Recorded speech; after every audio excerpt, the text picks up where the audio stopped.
what I'd like to do today is talk about one of my favourite subjects, and that is the neuroscience of sleep. Now, there is a sound.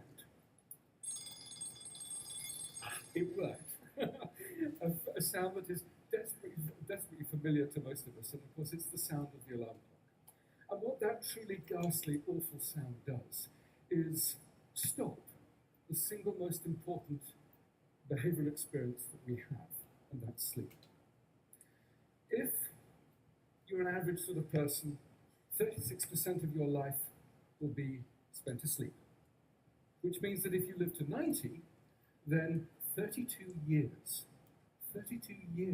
will have been spent entirely asleep. Now, what that 32 years is telling us, that sleep at some level is important. And yet, for most of us, we don't give sleep a second thought. We throw it away. We really just don't think about sleep. And so what I'd like to do today is change your views, change your ideas and your thoughts about sleep. And the journey that I want to take you on, we need to start by going back in time. Enjoy the honey-heady dew of slumber. Any ideas who said that? Shakespeare's Julius Caesar. Yes, let me give you a few more quotes. O sleep, O gentle sleep, nature's soft nurse, how have I frighted thee? Shakespeare again from, I won't say it, the Scottish play. From the same time, sleep is the golden chain that ties health and our bodies together. Extremely prophetic by Thomas Dekker, another Elizabethan dramatist. But if we jump forward 400 years, the tone about sleep changes somewhat. This is from Thomas Edison from the beginning of the 20th century. Sleep is a criminal waste of time and a heritage from our cave days. And if we also jump into the 1980s, some of you may remember that Margaret Thatcher was reported to have said, sleep is for wimps.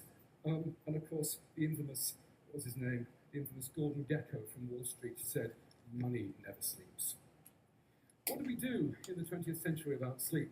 Well, of course, we used Thomas Edison's light bulb to invade the night. And we occupied the dark. And in the process of this occupation, we've treated sleep as an illness, almost. We've treated it as an enemy. At most now, I suppose, we tolerate the need for sleep. And at worst, perhaps many of us think of sleep as an illness that needs some sort of a cure. And our ignorance about sleep is really quite profound. Why is it? Why do we abandon sleep in our thoughts? Well, it's because you don't do anything much while you're asleep, it seems. You don't eat, you don't drink, and you don't have sex. Well, most of us anyway. And so therefore, it's a complete waste of time, right? Wrong. Actually, sleep is an incredibly important part of our biology, and neuroscientists are beginning to explain why it's so very important. So let's move to the brain. Now, here we have a brain. This is donated by a social scientist, and they said they didn't know what it was or indeed how to use it. So,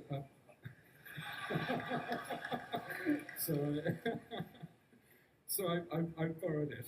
I don't think they noticed. Okay. The point I'm trying to make is that when you're asleep, this thing doesn't shut down. In fact, some areas of the brain are actually more active during the sleep state than during the wake state. The other thing that's really important about sleep is that it doesn't arise from a single structure within the brain, but is to some extent a network property. And if we flip the brain on its back, I love this little bit of spinal cord here. This bit here is the hypothalamus. And right under there is a whole raft of interesting structures, not least the biological clock. The biological clock tells us when it's good to be up, when it's good to be asleep. And what that structure does is interact with a whole raft of other areas within the hypothalamus, the lateral hypothalamus, the ventrolateral preoptic nuclei, all of those combine. And they send projections down to the brainstem here. The brainstem then projects forward and bathes the cortex, this wonderfully wrinkly bit over here, with neurotransmitters that keep us awake and essentially provide us with our consciousness.